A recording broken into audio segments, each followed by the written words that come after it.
Here we go.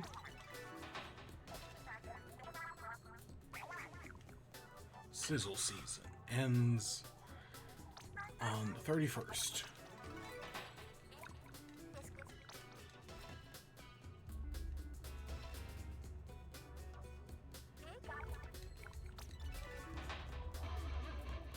Oh, hey, look, it's Jammin' Slammin' Junction. Alright, I've been talking about how I've been wanting to play Jammin' Slammin' Junction. But since the last stream, I have actually played it. Because what I did... So, last week, I logged on to Splatoon. Sometime after the stream last week. Maybe it was like that Sunday or something like that. Okay, good. So I'd logged on to Splatoon just to... it was for something. We'll do one round. And, when I did, I saw Jammin' Slammin' Junction, and I was like, oh, I should play that. And then I found out, after I had started, that it was a gold weapon rotation. So gold weapon rotations, for those who don't know, are this rare weapon rotation that usually openly happens like 2-3 times a year, right? It's all random Grizzco weapons. So, right, the best weapons in the game, and it's just random which ones you get. And I didn't see anything about it on Twitter or anything. I just happened to get lucky. So yeah, I have actually played Jammin' Slammin' Junction. I think it's okay. You know, it's a very long stage. Oh, they've already got the thing.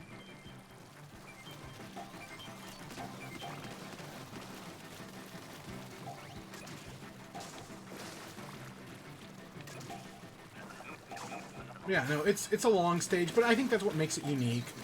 And I mean, we know in the next update they're bringing back, oh gosh, not... Oh, the one with the bridges that I do not like.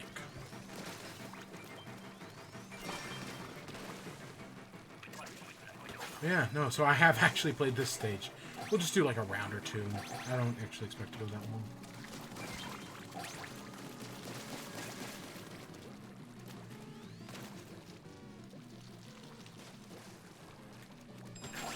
Yeah, so yeah, welcome back in chat on a Friday night. We're starting late tonight, because I actually have a story. So, my roommate took the dog for a walk today. Right, they're like, oh yeah, I'm gonna go take the dog for a walk. On their way back, they ran into a skunk, and the dog got sprayed by the skunk. So, basically, I've spent the past, I don't know, not hour, but...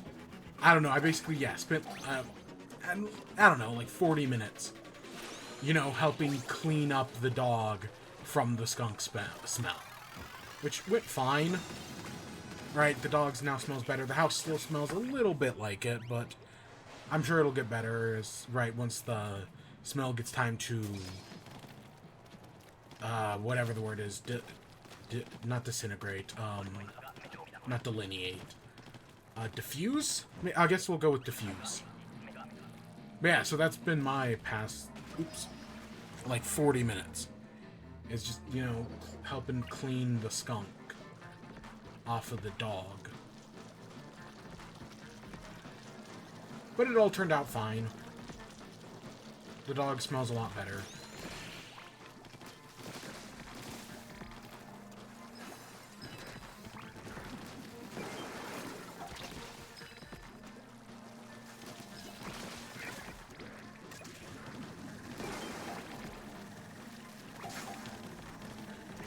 Yeah, and then have I done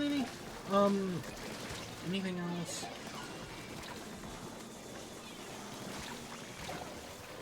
No, not really. Oh, I didn't add that to the list.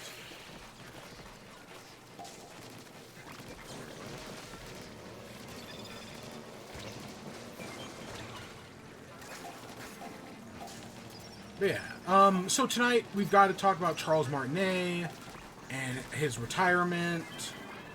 We've got to talk about Gamescom Opening Night Live, which I kind of watched. I don't know. I kind of watched it. I kind of didn't, you know. I was kind of like half paying attention, so we'll kind of half talk about what I remember. And then we got Vampire Survivors, which, oh boy, do I have some things to say about that. So it should be, you know, it's a pretty tame night. So yeah. So, I guess let's start by talking about Charles Martinet. So Charles Martinet is has been the voice of Mario, Luigi, Wario, and Waluigi for, I want to say almost 30 years. It's like 27 years or something like that. Like Mario 64 was the first real game he voiced Mario in. Technically, he's been voicing Mario for longer than that. I want to say the first actual, like, game where he voiced Mario was, like... Was it? It might be Mario Teaches Typing. I could be wrong about that. But if it was Mario Teaches Typing, I would not be surprised. For some reason, that sounds right in my head.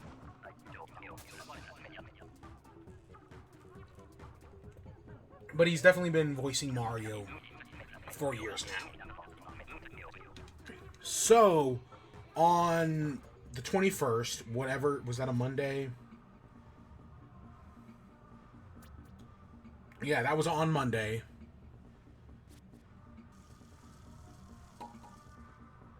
Yeah, we'll probably do one more round, just to get the, thing.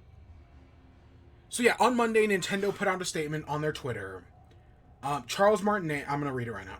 Charles Martinet has been the original voice of Mario in Nintendo games for a long time. As far back as Super Mario 64, Charles is now moving into the brand new role of Mario Ambassador. With this transition, he will be stepping back from recording character voices for our games, but he'll continue to travel the world sharing the joy of Mario and interacting with you all. It's been an honor working with Charles to help him bring Mario to life for so many years, and we want to thank you for celebrating him. Please keep an eye out for a special video message from Shigeru Miyamoto and Charles himself, which we will post on a future date. So that was the statement they shared to announce this. And since then, since the statement has been posted, people have been treating Charles Martinet as if he died. Honestly, the way some people have talked about him, it's as if, yeah, if you didn't know any better, you would think he would have passed away. Because that's usually how these things go, right? And a lot of times, voice actors especially, right, they don't retire. They play the character until they die. Just recently, Kevin Conroy was the voice of Batman for over 30 years. And, right, he was playing the character until he dies. I mean, his last role as Batman will be in next year's Justice League Kills the Suicide Squad. So yeah, he was playing the role up until his death. And Kevin Conroy is younger than Charles Martinet. I want to say Kevin Conroy was like 64, and Charles is 67. So yeah, no, most of the time, voice actors, especially in scenarios like these, don't retire. They pass away. And right, there's tons of other famous examples. I want to say the other one, right? Jim Henson was voicing, right, Kermit and everyone, and right, all the other Muppets he played up until his death. I'm pretty sure. That sounds right in my head, right? The voice of Bugs Bunny, I want to say, was the same way. So yeah, no, this is actually very rare. So as a result, people don't really know how to treat this. So they've been using a lot of the same terms they would use as if somebody died.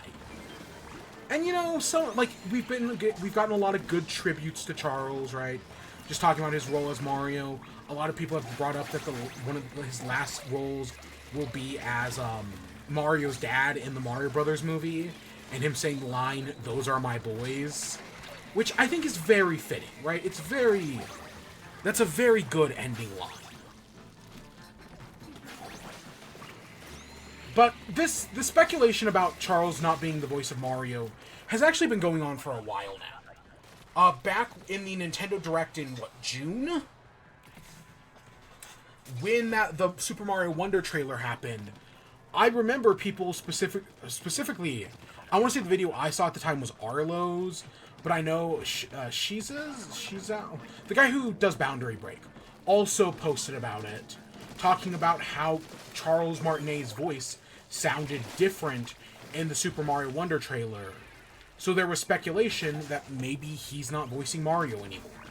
But of course, at the time, nothing was confirmed. Same thing with the new WarioWare game that was coming out. Right, there was speculation that the voice sounded different. So I've seen... Right, so this has been speculated for a while now. And yeah, but this could have totally been just like, oh, his voice sounds different now. Because voices do naturally change over time. So it was possible. But yeah, no, turns out he's not voicing Mario anymore. The amount of speculation I've seen has been rampant, to say the least. Right? I've seen some people... Because, again, normally in these types of scenarios, right, people voice characters until they die. So him retiring, especially because a few years ago, I want to say he did say that he planned on voicing Mario until the day he died. Again, it's very standard practice for someone in his position. So, right, there's been a lot of speculation that did him and Nintendo have some sort of falling out? Right, did something bad happen behind the scenes with him and Nintendo? Was he mad at Nintendo for not letting him voice Mario in the Mario Brothers movie? And honestly, I don't think any of that's true.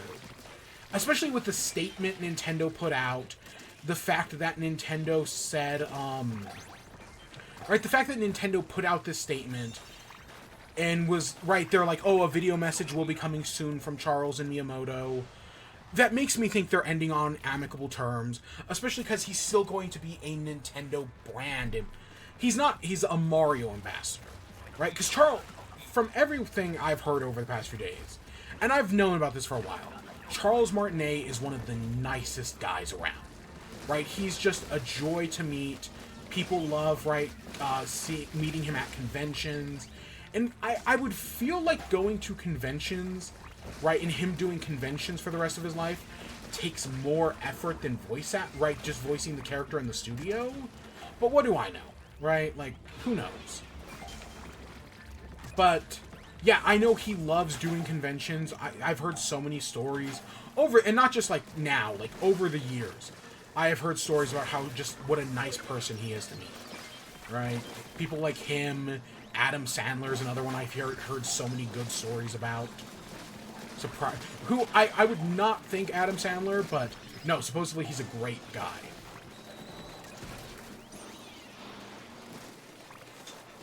So what's to expect from...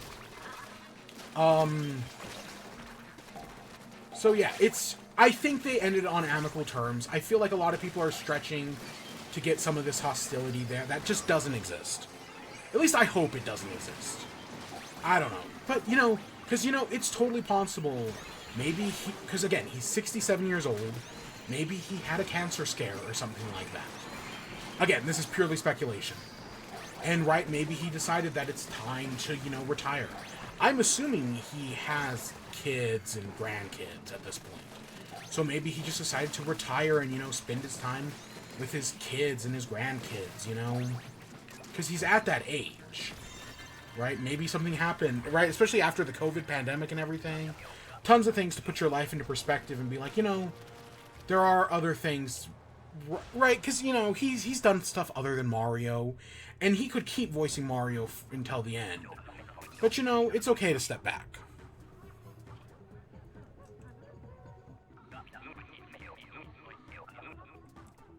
So, right, I'm hoping there isn't anything bitter going on behind the scenes, but we'll probably never know. I don't know. I'm assuming he's going to write a book at some point, right? Whenever you retire, you write a book. So I'm assuming that's going to happen at some point, or, get a ghostwriter to do it. It's just a matter of time.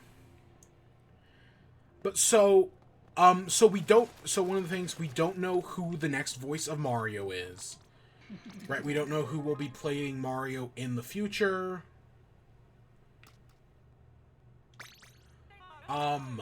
my part of me kind of hopes that, right, as part of him doing like a retirement, ending on amicable terms with Nintendo, that Charles actually helped pick out the new voice of Mario and Luigi.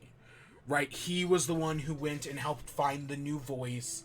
Right? They basically maybe shadowed him for a little bit while, right, he was, you know, near the end of his retirement. Because, you know, there was a lot of speculation on what his last game was. And I'm pretty sure his last game is Mario plus Rabbids Sparks of Hope. So, right, maybe on that, right, the new voice actor, like, shadowed him, or maybe he helped coach this new voice actor or something like that. Like, I would love for them to end on amicable terms. And I think what they should do, I don't know if they will, but in Charles and Miyamoto's, like, farewell message, I kind of hope that, again, assuming everything ended amicably, that Charles comes out at the end of this message and be like, for all those people wondering about who was the new voice of Mario, I would like to introduce them. Here they, right, we get to see who they are. I assume it's going to be one person, but, you know, maybe Mario and Luigi will have different voice actors. That's totally possible. Because, you know, Charles did it all. But can they find someone like him with his amount of talent? Who knows? I don't know. I've seen there was someone on TikTok who was just nailing, you know, kind of like that one guy who nails the Justin Roiland voice, right? There was someone who was just going up there and nailing the Mario voice, and as part of that, there was, someone put, like, a fake IMDb page about them being the voice of Mario, the new voice. Because, yeah, they did do a really good job. I heard them do it, and yeah, it was pretty good. But I do think that, right, just have Charles Martinet be like, hey, this guy is my understudy. I've been working with him for a few months now on Super Mario Wonder to be the new voice of Mario. I think he's going to do a great job, right? It's new, but this is a good thing, right? Again, assuming everything ended amicably, I think that's the way to do it. To have Charles introduce the new guy and be like, hey, I've left you in good hands. Don't even worry about it. At least that's the hope. That's the hope that would happen. But we'll actually see how this all plays out. When will this message happen? Who knows? Definitely before the end of the year. I don't know. So usually there is a Nintendo Direct around the second week of September. So there should be a Nintendo Direct coming up soon. And so as a result, right, it would assume it probably, I wouldn't think it would happen in that, but it might. This new information might happen in the Nintendo Direct. I don't know. Nothing's, you know, written in stone or anything. But I guess I could see it happening there. I don't know. The original Super Mario Brothers game released on September 13th, what was it, 1985 in North America. And I want to say in the past, like, 10 years, they have done, like, 3 Nintendo Directs on September 13th. Is that intentional? I don't know. But I could see that being a possibility, that on that day they do the Nintendo Direct. But because of how late the June Nintendo Direct was, I could also see them doing one in late September. If I remember correctly, the one in 2021 was like September like 25th or something like that. Like, it was late into the month. So I could see them doing another one late into the month this year. But that's, you know, that's coming next. We're definitely getting a September Nintendo Direct. We have gotten a September Direct every year since, like, 2012.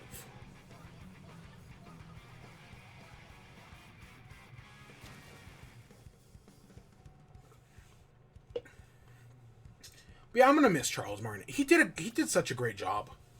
You know, he was the voice of Mario for a generation. He defined Mario's voice. Like, because before Charles Martinet, Mario was, you know, had a stereotypical Brooklyn accent. Like, you look back at the Super Mario Bros. Super Show, whether it be the animated parts or the live action parts, he basically just had an Italian accent, or like a Brooklyn Italian accent. That was Mario's voice. And then Charles Martinet came around and gave Mario his voice, right? The voice that we now think of as Mario has been Charles, right? He was the one who did it. It's such to the point that Mario's voice has become the stereotypical Italian voice, in the same way like Apu's voice has become the stereotypical Indian voice. Which I wanna... Didn't Hot Diggity Demon do an episode of Brain Dump about that? And I want to say he uses Mario as an example during that, Charles Martinet. Because, yeah, cartoon characters are their voices. But the new guy who they've got coming in, you know, he sounds fine. I think he'll do a fine job. But no, because it's clear that this new guy is not doing, right, his own spin on the Mario voice. He's just doing Charles Martinet's voice. And yeah, that's right, once you have that iconic voice, right, when Bugs Bunny, right, same Bugs Bunny and Kermit the Frog, they're not doing their voice, they're doing their original voice actors. Oh shit.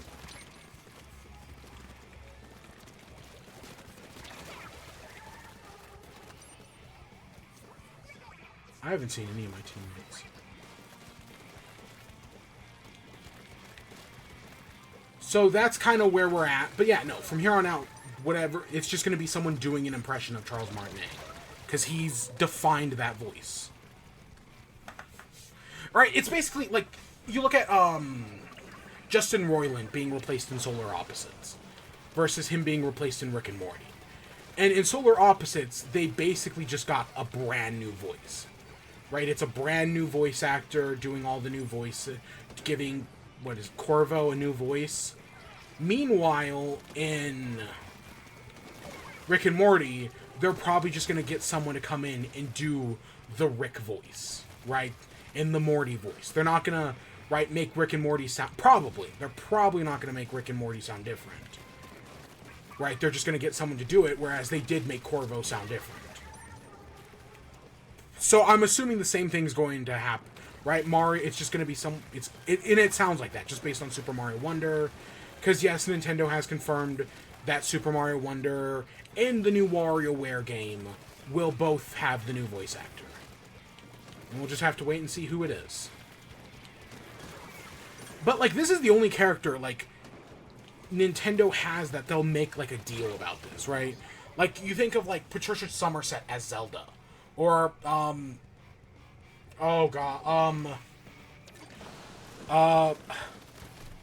why... My brain's blanking on his name. The Critical Role guy. He played Ganondorf.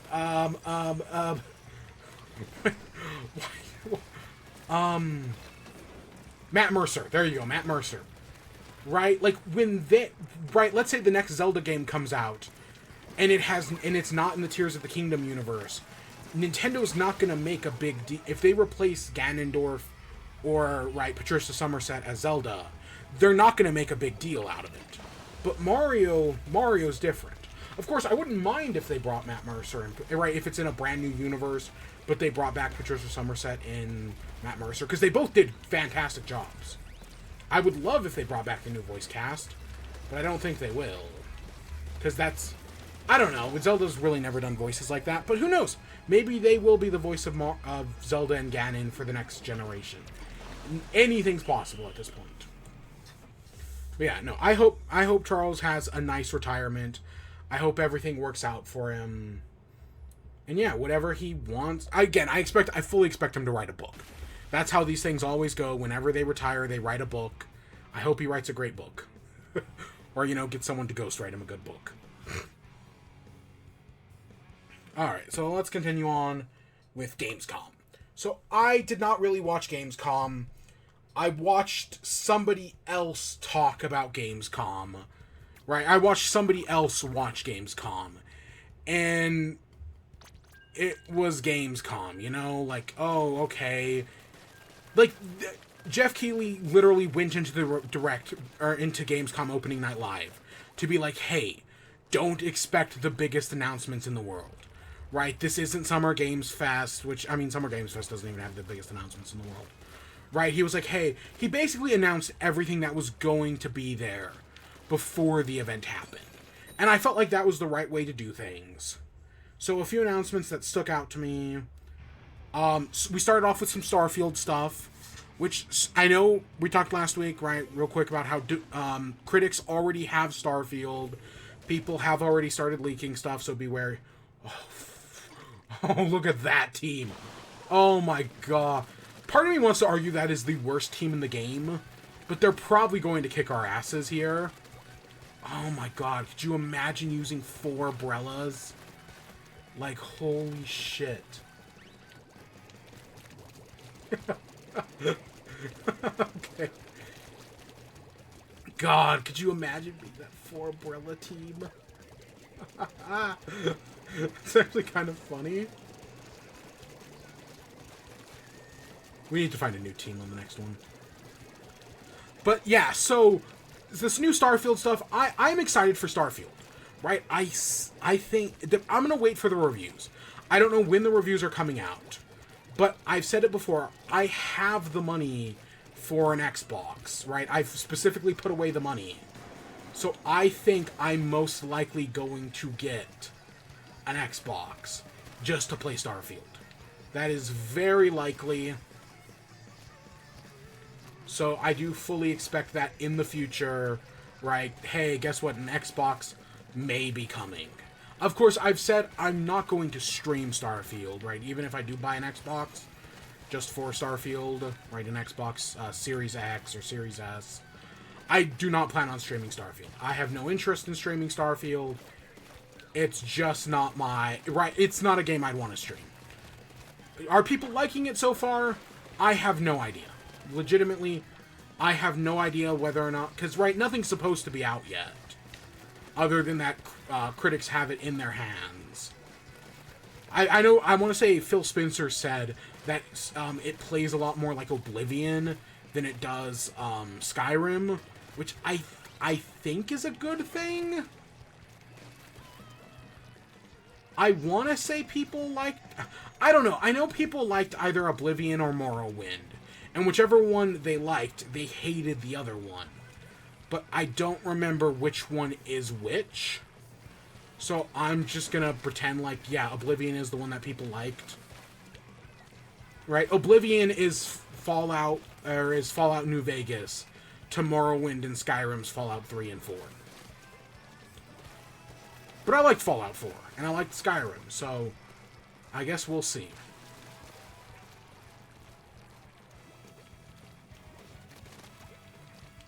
But yeah, so the new Starfield, okay, cool. I'm excited when it eventually comes out. We got some new Sonic Superstars stuff, which, you know, we got a new trailer. It looks fine.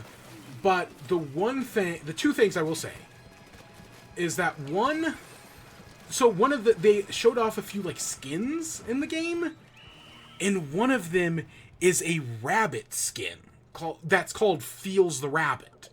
So if you don't know Sonic history, wow, that is... I think that's the biggest thing I've ever seen.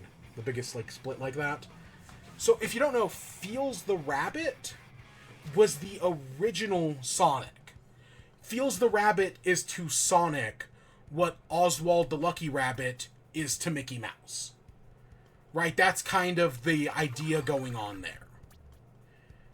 So that's interesting. I think that, right, I love little deep cuts like that, right? Like, I for all of its problems, I still do have a soft spot for Epic Mickey. It's got problems, but I love deep cuts like that. And Epic Mickey was filled with shit like that. So yeah, this new Sonic thing being filled with deep cuts like that, cool. I'm all aboard for something like that. And yeah, I'm excited for this new Sonic game. The problem, though, and I didn't even realize this, so the release date for this new Sonic game had been leaked earlier this year. I want to say it was leaked by, like, Target, of all people. But it has now been officially confirmed for October 17th. If you don't know, the new Mario Brothers game and the new Spider-Man game come out October 21st. just a few days later. So, yeah, I don't know if I'm gonna play this new right, I'm already struggling to find time to play both the new Mario game in the new Spider-Man game. And now there's a Sonic game that comes out a week earlier than that. Like not even a week earlier. It's like 5 days earlier. That, if I had to choose between those three, I don't care how good Sonic Superstars is. It's definitely the one that's getting pushed to the wayside. Alright, out of all of them, Sonic Superstars is the one that's getting pushed to the side. I mean, it's weird that I'm out of the three that I'm probably going to end up playing Spider-Man first. Because that's a story game. I can probably do that a lot faster than I could Mario. Even though Mario games aren't too long. I mean, like, I literally just beat New Super Mario Brothers in, like a single day. Like, I've beaten New Super Mario Brothers in, like, a few hours before. Just kind of casually playing it. And I'm assuming Wonder's probably going to be something similar. I don't know, how long did it take us to beat 3D World? When we streamed that a few years ago.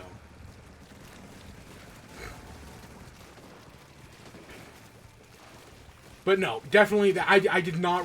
it had to be pointed out to me on Twitter. That it's like, hey, these 3 games all come out in just a few days of each other. Of course, I will say, you know how like we like things like Barbenheimer or Doom Crossing, right? Where it's like 2 polar opposites that are compared to each other, and right, trying to like, you know, share the love. Mario and Spider-Man / Mario, Sonic and Spider-Man do not fall into that. The war between Nintendo and Sega may have been over for 20 years now. I don't care. They will always be enemies. And Spider-Man is just too different. Right? Spider-Man doesn't work with the whole Doom Crossing thing. Because I feel like Spider-Man doesn't work with Doom Crossing, right? Because it's not different enough. Right? Like, Doom and Animal Crossing are polar opposites. That's why it works so well. Barbie and Oppenheimer, polar opposites. That's why they work so well. Spider-Man and Mario aren't exactly polar opposites. Which I know seems right. One is a 2D platformer, mascot game. The other is Spider-Man, you know, superhero, heroic, swinging around live-action New York City. But Mario and Spider-Man are both paragons. They're heroes. People we root for and love. They're not different. They're not as different as we think. Right? It's kind of like Xenoblade and The Last of Us 2. Right? When those came out around the same time, they weren't different enough. So they had to be enemies. Of course, Last of Us got delayed, but yeah.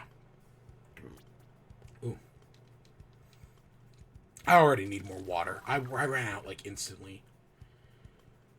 Next up, we also with Sonic, we got some Sonic Frontier stuff. I want to say we got some more shots of the DLC. I still have not played Sonic Frontiers. If I'm being, the last Sonic game I played was what? Was it Mania or Forces? Whichever one came out more recently. I never played Origins or whatever it was called. I own Frontiers, I just never played it. Like, I picked it up for like $10. Maybe it was $20. And I was like, I'll get around to this. And then I just never did. And then, yeah. And now we're here at a new Sonic game. It's like, I want to play it. It looks great. But I'll get around to it. We got some new Cyberpunk stuff. I want to say we're getting like a big like 2.0 update that, you know, hopefully will fix even more of the issues. And Phantom Liberty still looks super interesting. I do own, right, Cyberpunk is one of those games I did get for $5 because, you know, people hated it so much that I was able to get a really cheap used copy that I've just kind of been sitting on.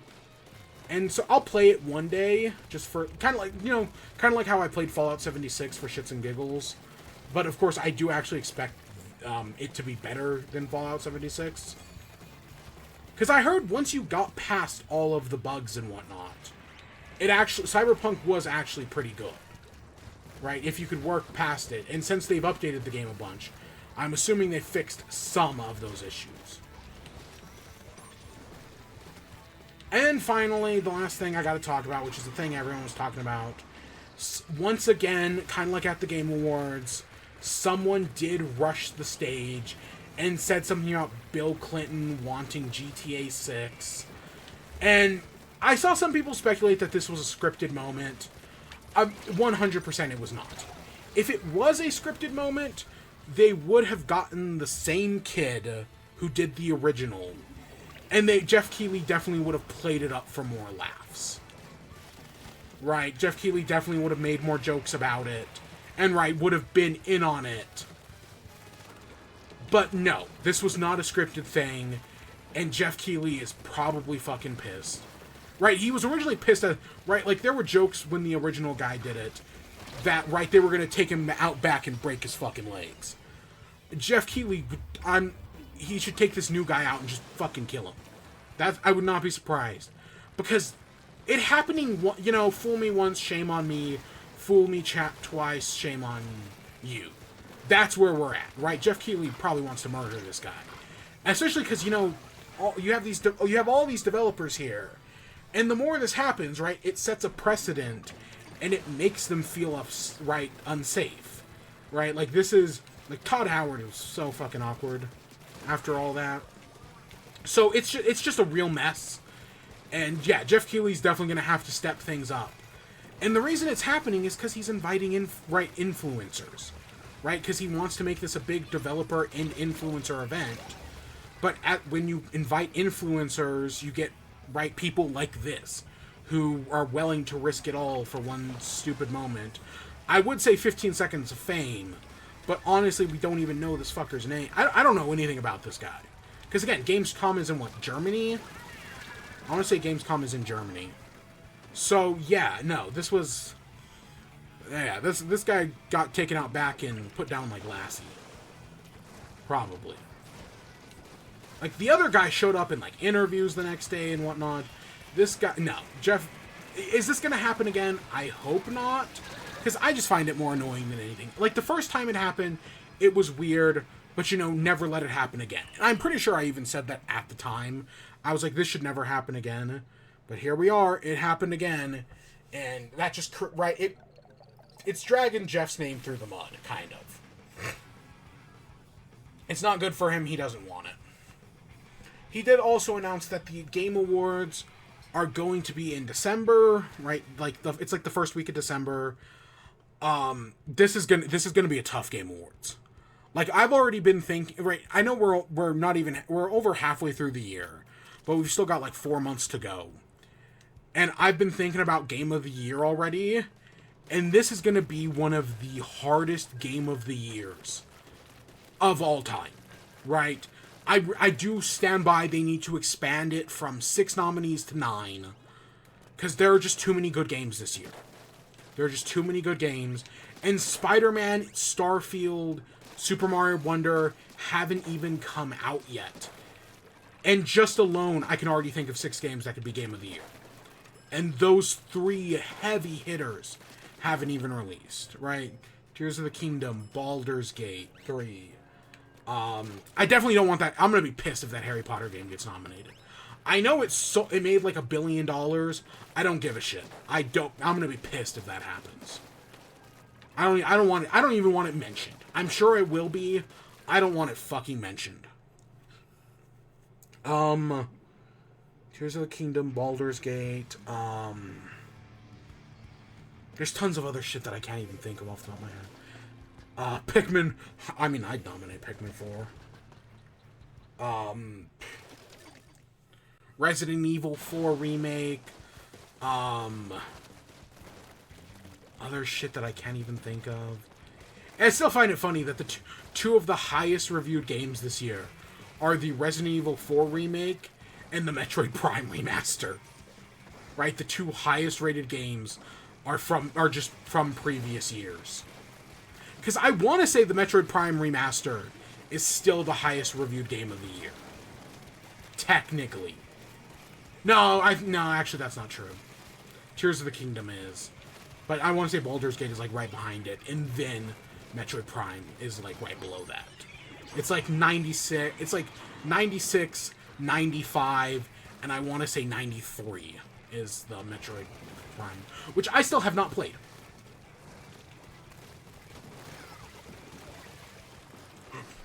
God, do you think everybody 1-2-Switch is going to be nominated for Party Game?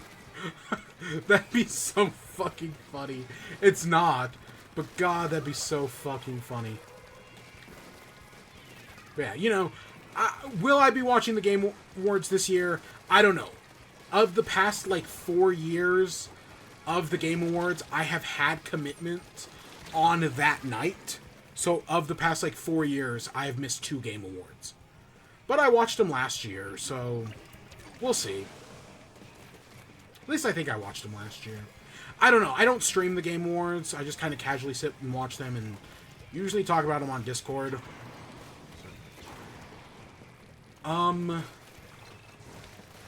need to go get some water. My mouth is so dry.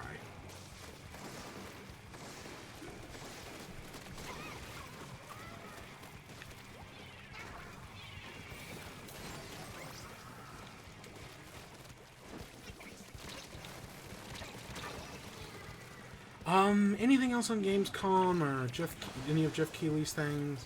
Not that I can think of. I mean, there were other things that were talked about, but legitimately this is all I remember.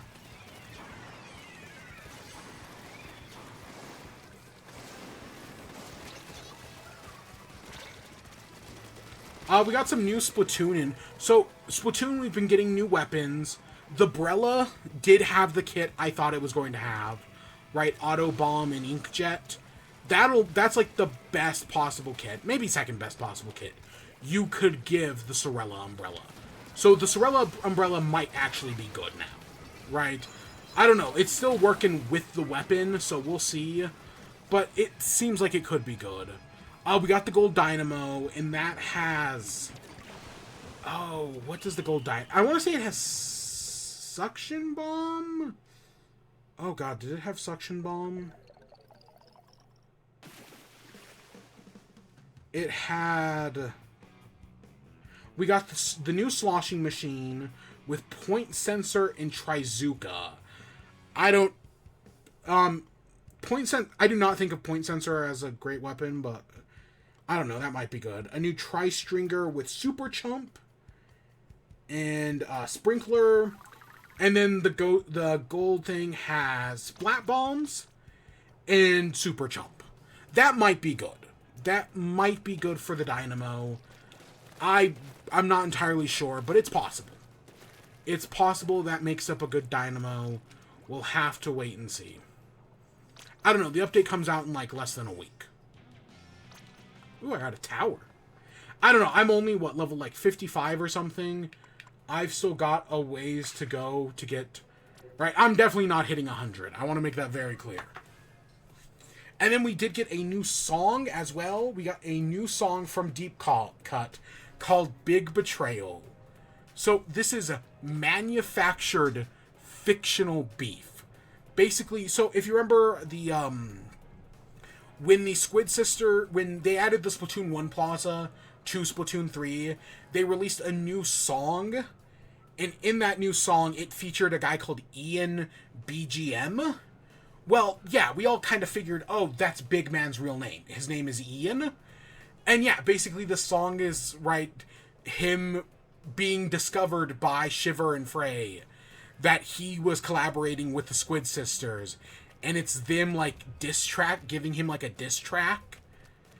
But the song is written by Big Man, so basically he wrote his own diss track, which is really weird, but, like, okay.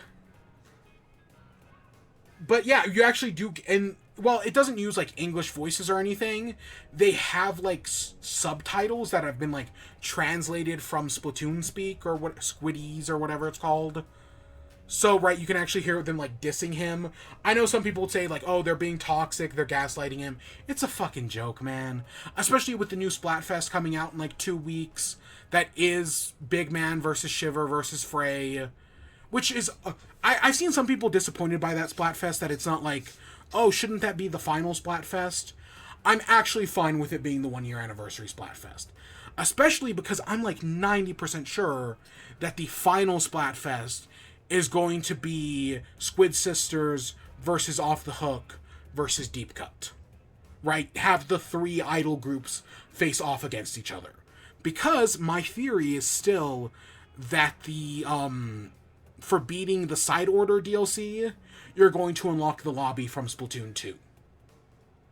So, right, having the 3 face off against each other, I think would make sense as a final Splatfest. But we'll have to wait and see. Alright, I'm gonna go get some more water. I'll be right back.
Give me a second. I'm gonna light a candle. I cannot tell if it still smells like skunk, but I will say it definitely smells like wet dog.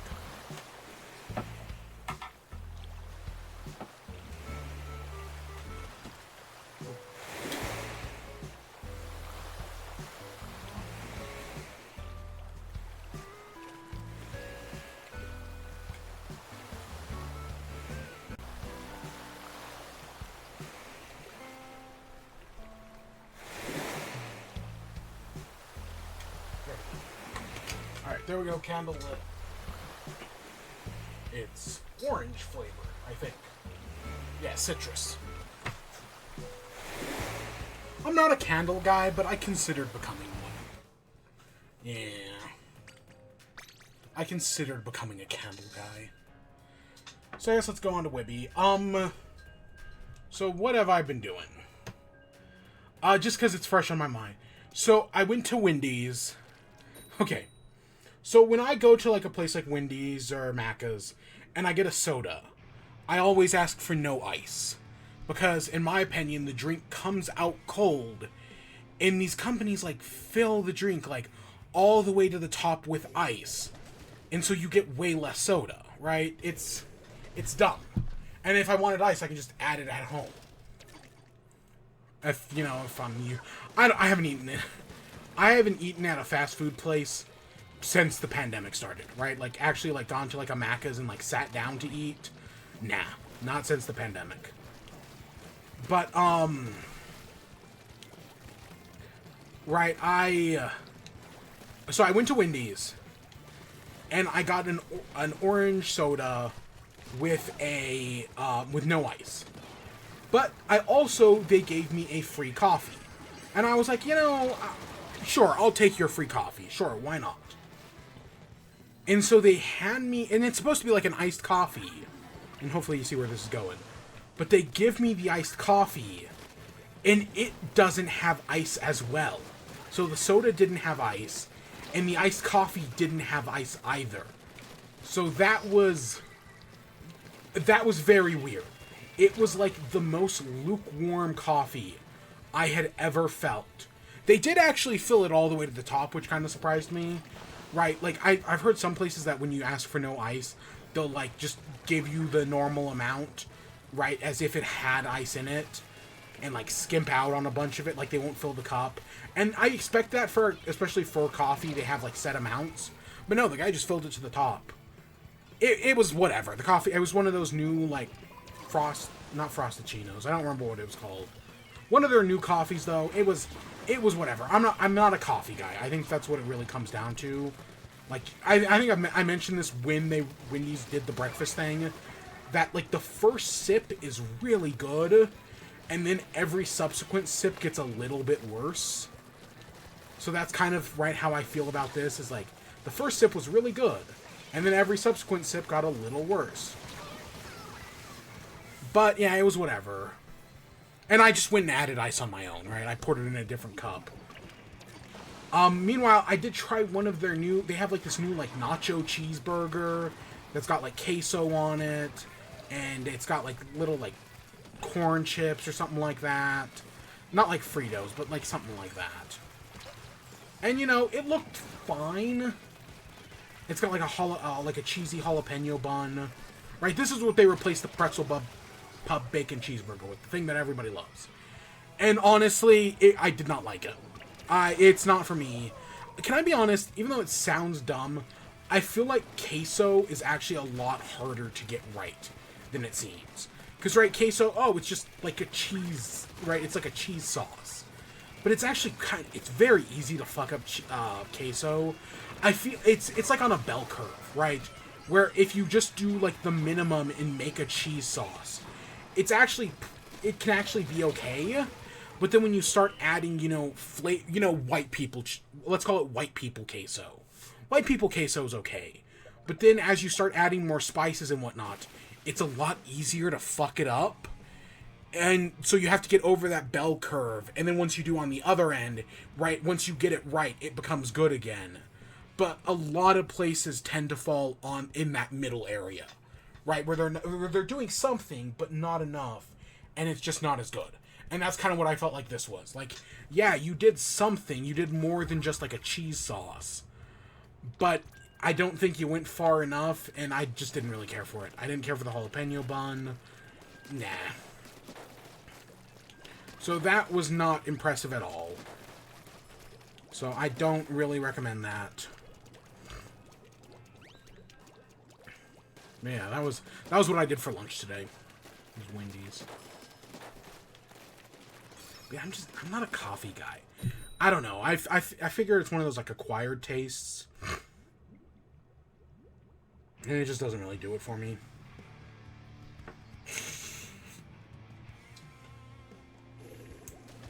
I don't know. I don't think I have any other foodstuffs to talk about.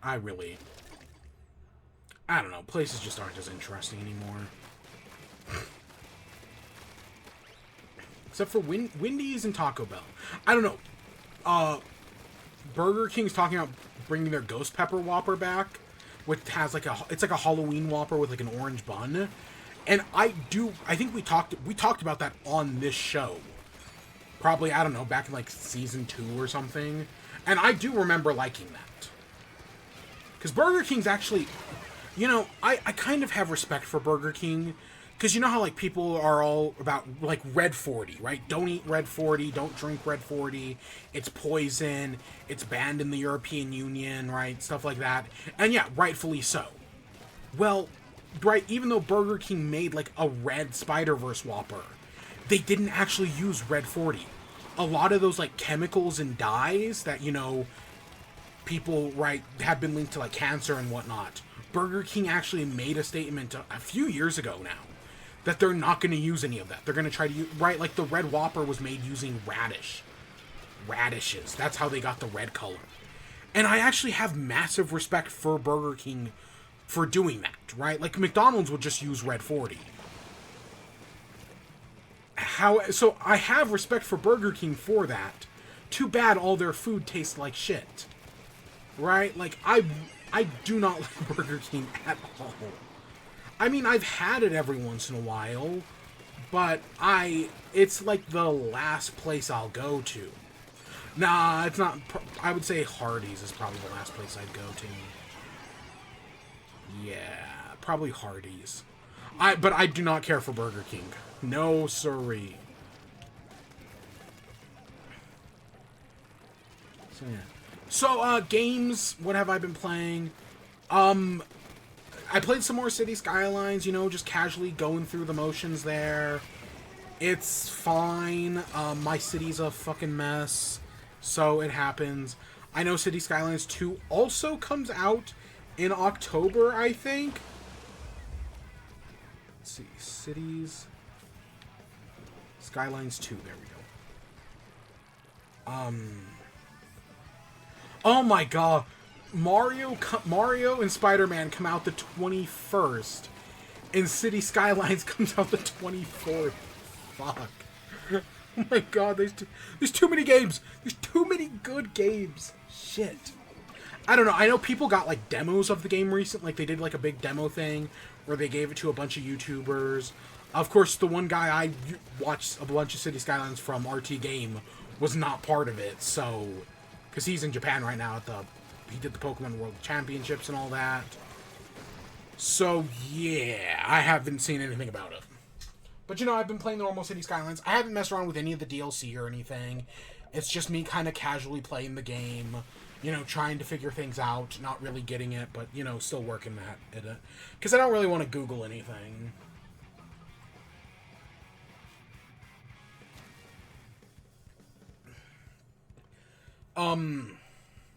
I've also been putting time into a Stardew Valley world.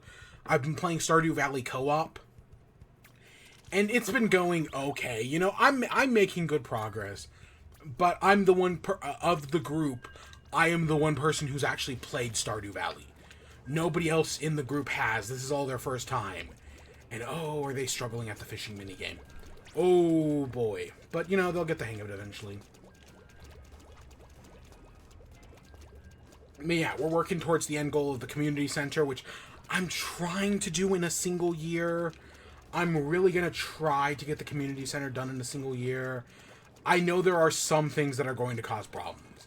I want to say the duck feather was, like, one of my biggest problems. But I've already preempted, like, the quality crops bundle and everything. Like, that was, like, one of the first things where I was like, oh, I got to get this done as quick as possible.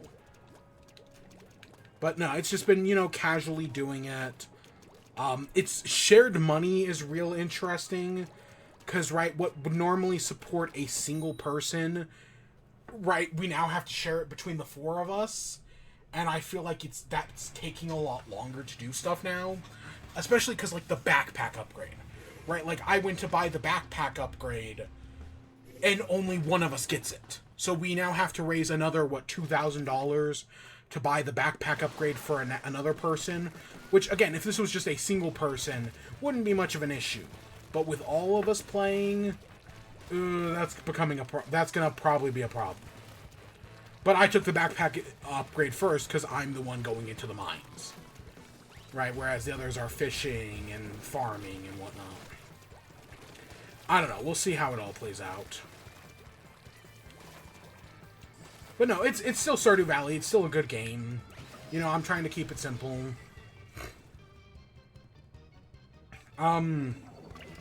Anything else?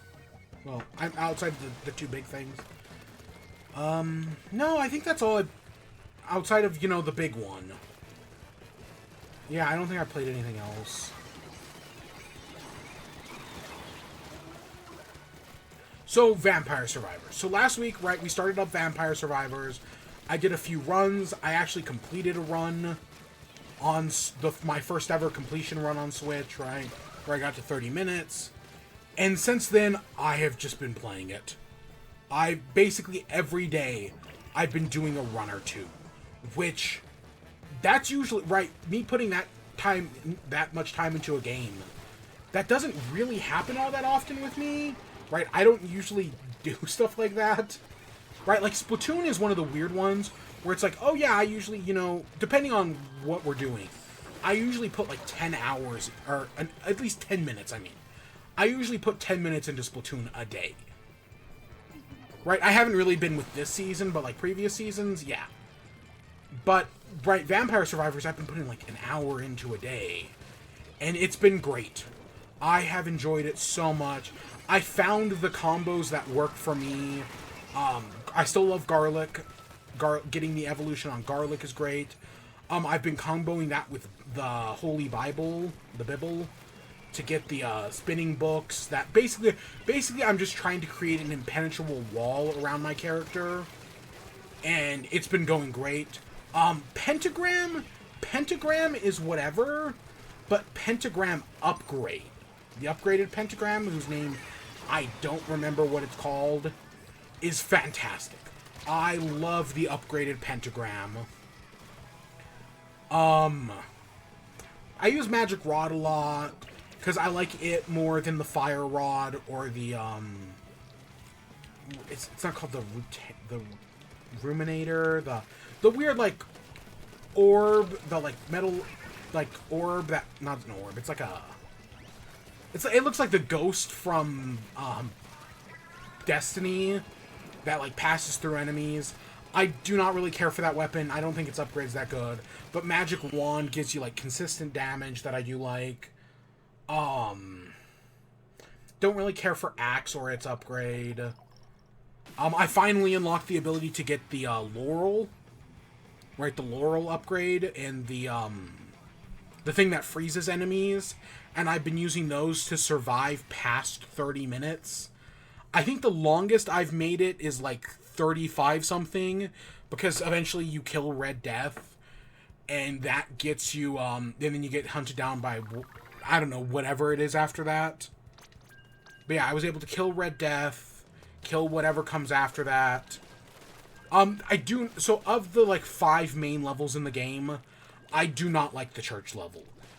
There's an enemy that, like, summons, like, a wall of bubbles that I do not know how to defeat. And it, like, follows you up the screen, so you're just constantly running away from it. And I don't know how long it lasts, and it's been super annoying. I do not understand how it works at all. Sometimes it shows up, right? Sometimes it doesn't. Sometimes it disappears. Sometimes it just follows me to the ends of the earth. I do not understand at all how that enemy works. But I have had some successful runs, right, in there. I know there's still a shitload of stuff to do, right? I fought the boss at the end of that level. Because, right, once you defeat Red Death and do a few other things, you unlock to play as him. And I was able to play as Red Death and beat the boss of the church level, which gives you this golden book. And yeah, I haven't touched the DLC. I'm kind of, like, trying to do a bunch of other stuff before I do the DLC stuff. But there's still so many things I just straight up haven't done yet. But yeah, favorite character, weirdly enough, the character I've had the best luck with is the one who starts with the pentagram. Right? Because basically, the one who starts with the pentagram kind of reminds me of, like, what's it called? It's not Eve. One of the Isaac. It reminds me of, like, an Isaac character, like a Binding of Isaac character. And so I've been using them, and I've just gotten some amazing luck. Right? That's been going really well. I'm a big fan of the Gunslinger. I don't use them that often, but I really like the Gunslinger. I love their upgrades, especially when you combine it with the tarot card. That gives you, that basically gives you double guns. Like, that's really cool. And, right, having double guns, or... I like the double guns more than I like double birds. I think the double guns and the gun upgrade are way more interesting than the bird and its upgrades. I feel like the bird is way less consistent. What else? Any other characters who've... You know, I still, of the starting, like, 4, I still use the person with the rod, the magic wand. I've played as all the characters. I still need to, like, put some more time into... I gotta figure out how to do the upgrade for the bone and the cherry bomb. Like, I know there's something there, but I'm not entirely sure how it works. There's still so much to do. That I'm still... Well, I'm not unlocking something new every run. I have definitely unlocked plenty of stuff that I still need to mess around with. And like I said, I haven't even touched the DLC. And then I watched Laura Kate Dale's video on the Vampire Survivors Director's Cut. And that all looks super interesting as well. Right? The playing on the moon, finding out that the Santa water is actually water created by Santa. So fucking weird. But I'm loving the game. I'm so glad, right, that... Because Podquisition was where I was first recommended it by Laura and Steph. So now actually finally playing it. Oh, it's amazing. Again, this... I know the game came out... What? I think it technically came out in 2021, but I don't know anybody who played... Everyone I knew played it in 2022. But now playing it in 2023... It's just another thing that's like, yep, this is the best year in gaming. Kind of like Hollow, right? Hollow Knight came out in what, like 2017, 2018? But I didn't play it until it came to Switch the following year. And it was like, oh, this game's amazing. That's Vampire Survivors. Yeah, it came out last year. Or I think it officially ended, it got out of beta last year. I guess that's how I'll put it. It got out of beta last year, but actually playing it this year, I'm like, yeah, this is one of the best games. Yeah. God, Game of the Year is going to be so fucking hard this year. Like, I'm on an uphill battle.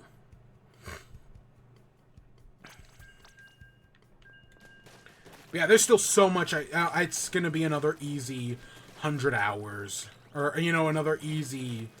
I don't know if I'll be able to put 100 hours into it. Right? Like, I say that, but, like, I want to, just out of, like, principle. I hope I can, but I have no idea.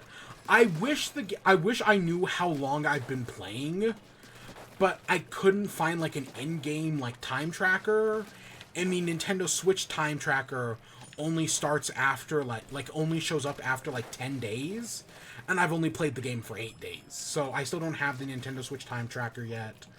But you know, I will soon. So I'm gonna guess I'm at like 20 hours. Yeah. And so the last thing we gotta talk about, right, we're still on strike, right, nothing's changed with I mean, there have been some things with the writers and the writers' strike and the SAG strike, and it's most, right, the AMTPT leaked the contract for that they were negotiating, and then they gathered up a bunch of CEOs and basically just yelled at the writers like, hey, we're giving you a good deal. Just take the deal, right? They basically just lectured at them for 2 hours that they were getting a good deal, even though if they were, they would have taken it. They're clearly not. Like, someone made a chart that, like, if Disney were to give the AMTPT exactly what they were asking for, it would only cost them, like, 0.083% of their yearly revenue. Like, it's nothing. And that's like looking at every company that is represented by the AMTPT. Not a single company would have to spend more than 1% of their yearly revenue paying for what the actors and writers are asking for. So this is just right. It's always been corporate greed, because right at the end, because when this all ends, you know the CEOs are just going to give themselves a pay bonus for, you know, figuring this all out, right? They're still going to give themselves pay bonuses and whatnot. Nothing has changed. But one of the companies I can talk about is Dropout. And I meant to talk about Mintopolis 2 weeks ago, and we couldn't. I meant to talk about Mintopolis last week, or it's not that I couldn't, it's just I forgot. And I meant to talk about it last week, and I once again also forgot. This week, I made sure to I wrote it down, like, right after the episode last week. Right, I put it in the show notes. And so, yeah, we're talking about Mintopolis. So we're 3 episodes in. I have watched all 3 episodes. It has been fantastic so far. I've been really enjoying everything. You know, exploring the mind of Elias Hodge. Spoiler alert for all 3 episodes. I'm just going to say that right now. Exploring the world, right, the mind of Elias Hodge has been so much fun. I loved them going to nostalgias.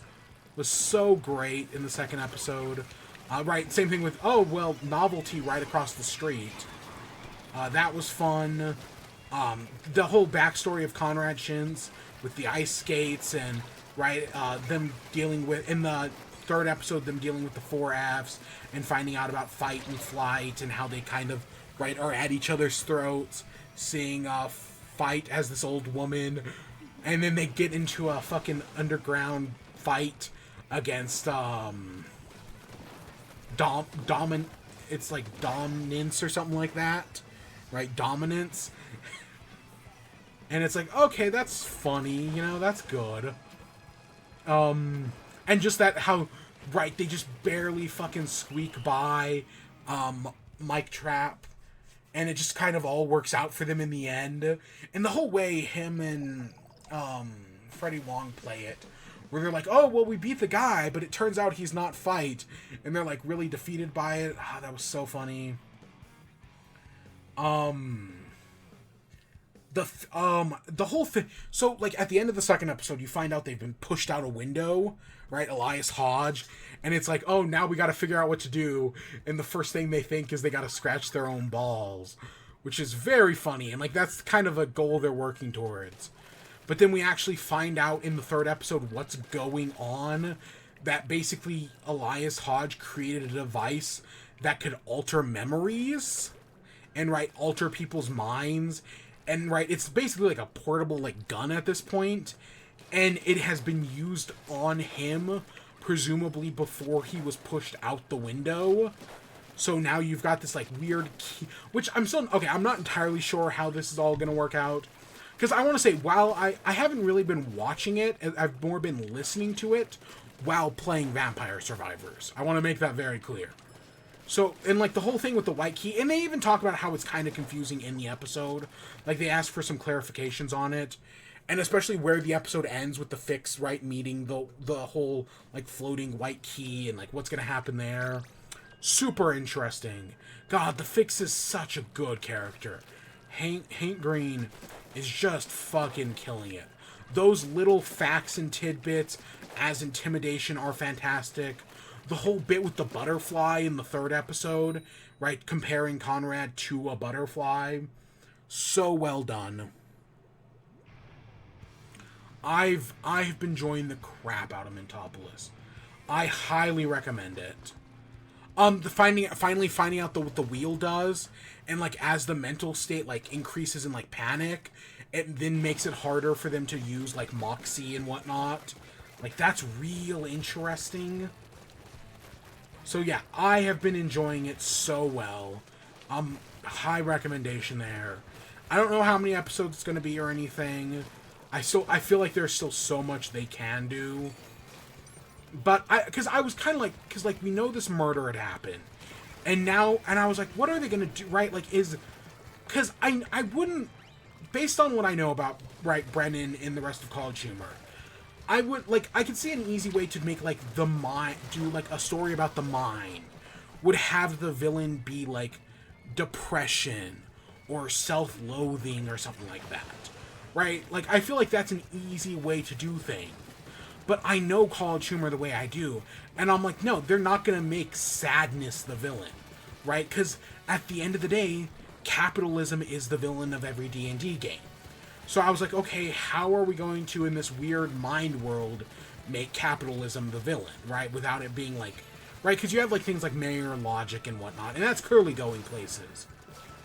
But, right, them having, like, this, like, outside corporate entity that has messed with Elias Hodge's mind and is now, right, like, affecting the brain as, like, this white, like, fuzzy key and all this shit. It's like, yep, that's how you make capitalism the villain. It's this big corporation that wanted a mind-altering ray. And that's exactly what they got. And now they've used it on him and pushed him out the window. So now they're gonna have to figure out how to solve that. So no, I think it's been going really well. Right, like, well, that's the obvious place to go. College Humor is better than that. Again, love me some Inside Out. And Inside Out was, like, smart enough to be like, no, sadness is a good thing. So I was like, I knew they weren't going to go there. And I think, finally in that third episode, finding out about this outside force was definitely a good idea. That's definitely a more interesting way to take things. God, I'm just so excited. Right, and it's not like, Ozzy and Drake, where you, like, that used the outside force of, like, a killer virus. Which, you know, I know that movie's, I remember watching the show, I don't really remember the movie, but I remember the TV show as a kid. And I remember that being kind of fun, you know? I don't know, it was a long time ago now.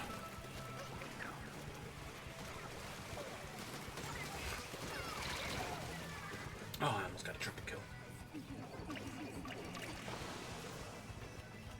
So yeah. But yeah, no, Mentopolis has been great.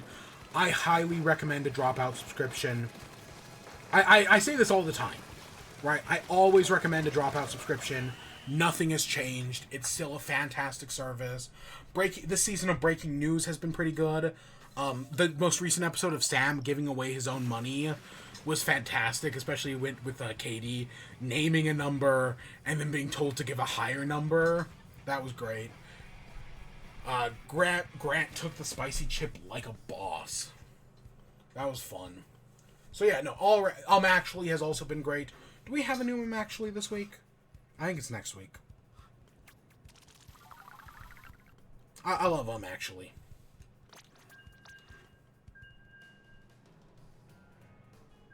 No, I think it's next week. So yeah. So that's Mentopolis. Easy. Right? I don't know how many episodes it's going to be, but so far I've been really enjoying it.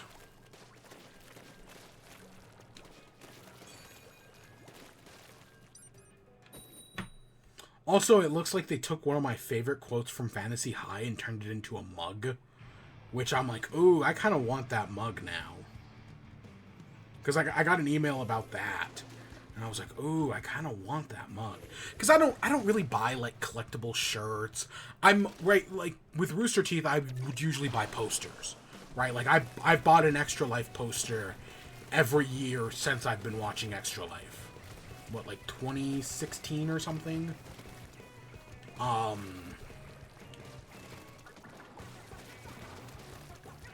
Yeah, that sounds right in my head. Right, because I don't buy shirts. Everybody makes shirts, and and like, I don't buy shirts. And I know posters are harder to do, right? That shipping posters sucks and whatnot, but they're cool. I think posters are cool. Especially, right, I like getting them framed. But mugs, I also do like mugs, right? Like, I have the Garbo mug from Rooster Teeth, which they did for, like, a special for Garbo Tuesday. And then I remember Fuckface did the Gerpler, which I was not able to get a Gerpler. And I know at some point they did a re-release, but, whatever. But no, seeing that, right, and I'm like, ooh, I kind of want that. Because, you know, you gotta support the companies that are doing good stuff. And not talk about the ones that aren't. Speaking of random, so while I've been playing Vampire Survivors, I've been getting caught up on, I've been listening to Mentopolis, but I've also been listening to Podquisition. Because I think I mentioned this, like, last week or 2 weeks ago. I had stopped listening to Podquisition around the time Tears of the Kingdom came out because I didn't want any spoilers on Tears of the Kingdom, right? Because I know Laura was playing it before anybody else, right? Before even, like, reviews had gone out. They usually do, right? And because of how they get copies. Because, again, every Nintendo Switch game leaks early. So, right, they play it as soon as they get it. And so I was just like, nope, I don't want to know anything about this game. So I just straight up stopped listening to Podquisition. But now that I'm, like, in my Vampire Survivors phase, I'm like, okay, while I'm playing this game, I can sit down and listen to Podquisition. And even before then, I've been listening to Podquisition, right, for the past, like, 2 weeks. And I'm fine. I was, like, I had, like, 10 or 15 episodes. And I'm finally caught up. Now, well, I would say I'm caught up, but I have not listened to this week's episode. But, yeah, other than that, right, I listened to all the Pikmin ones, and those were great. I listened to the Tears of the Kingdom one. Interestingly enough,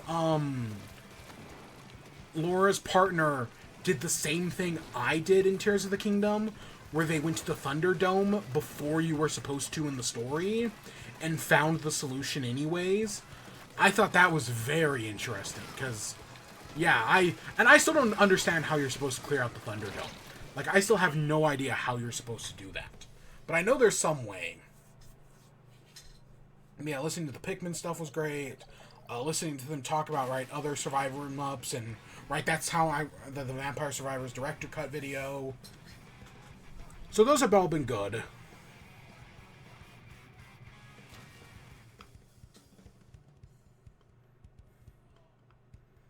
What was the most recent episode about?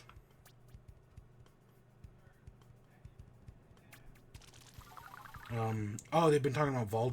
I think I'd mentioned that I was waiting for them, because I wanted to know about that Stray Gods game, but I was waiting to hear Laura K. Dale talk about it, because I knew she would, and she finally did, and I'm like, okay, that does seem very interesting. It's definitely something I'll keep in the back of my mind, and maybe pick up one day. Yeah, that was last week's episode.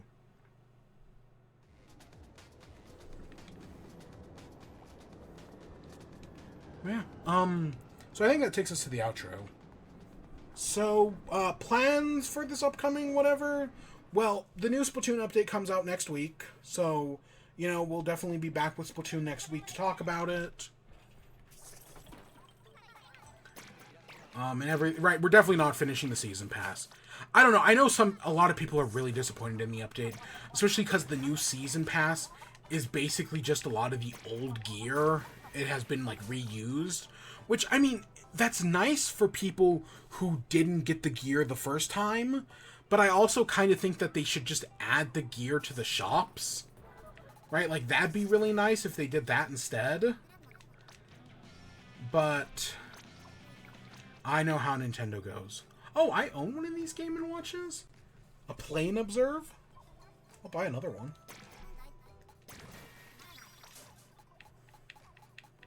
Yeah. I've been enjoying Splatoon 3 recently. You know, I'm excited for the DLC whenever that comes out. But I've been enjoying it. We do have Pokemon DLC in September, right? That's like the second or third week. Again, leaning towards that September 13th Direct. Pokemon DLC comes out that day. So having the Direct be either that day or the day before would be a great chance to be like, hey, guess what? Pokemon DLC is out tomorrow. To make like a real quick mention of that. I could see it. Right, some great brand synergy there. But yeah, yeah, no, that's really it, right? We've got the Pokemon DLC coming up, and then we've got Spider-Man in October, which I still plan on doing. I don't think we're going to do anything for Mario. See, Big Man did nothing wrong. Right, I could replay New Super Mario Bros. U, but I literally did just play New Super Mario Bros. U, like, earlier this year, like a few weeks ago. So I don't think I'm going to. I don't know, I haven't played New Super Mario Bros. Wii in a long time, but that's because I don't own a copy of New Super Mario Bros. Wii, because my copy cracked. So, that's why I haven't played it in so long.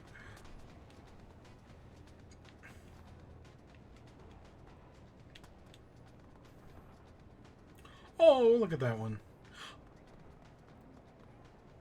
Let's go Frey Nation. Yeah.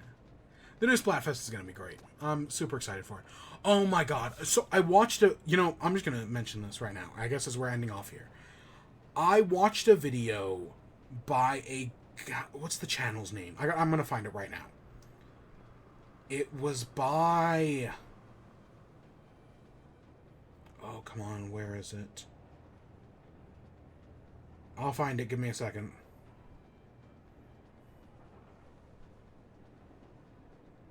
So it was by a channel called Constantly Caden. And it's called You're an Adult Now, Splatoon 1 through 3. And it was basically, it's one of those like video essay retrospectives on Splatoons 1, 2, and 3. It's a 49-minute video. And I was like, I had just gotten home from work. I made some dinner, I sat down, and I was like, you know, I'll just put on something. It showed up in my video recommendations. It's like a 3-month-old video. I sat down, you know, I was just like, oh yeah, I'll watch this while eating dinner. Sure, why not? I fucking cried my eyes out. I don't know what it was, but there was something about that video that just fucking struck me right in the heart. And I cried.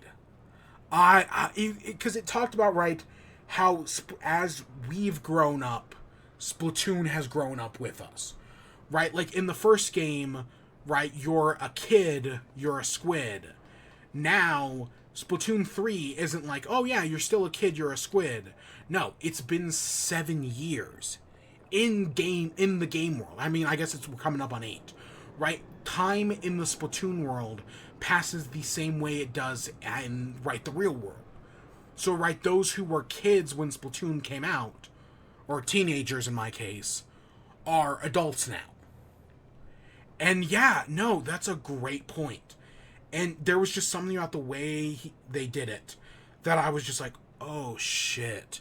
And it just hit me right in the feels.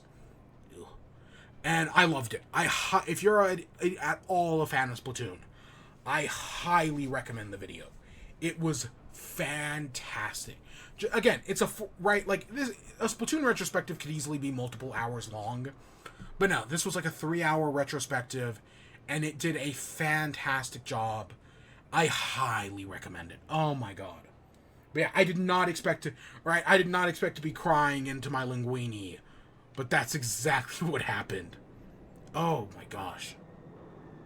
God, but yeah, it definitely reminded me, like, yeah, I love these games. You know, all their problems, all the salt that I've had in Splatoon 3, at the end of the day, I love these games. They truly are something amazing. So yeah, go watch that. That's your homework. Right, go watch that video. And so with that, we're ending off for today. I gotta get up to S rank again. I'm so close. Just to be promoted back down to A+, but whatever. I gotta do that at some point. So with that, I hope you all enjoyed. Stay tuned for more. Until next time, peace.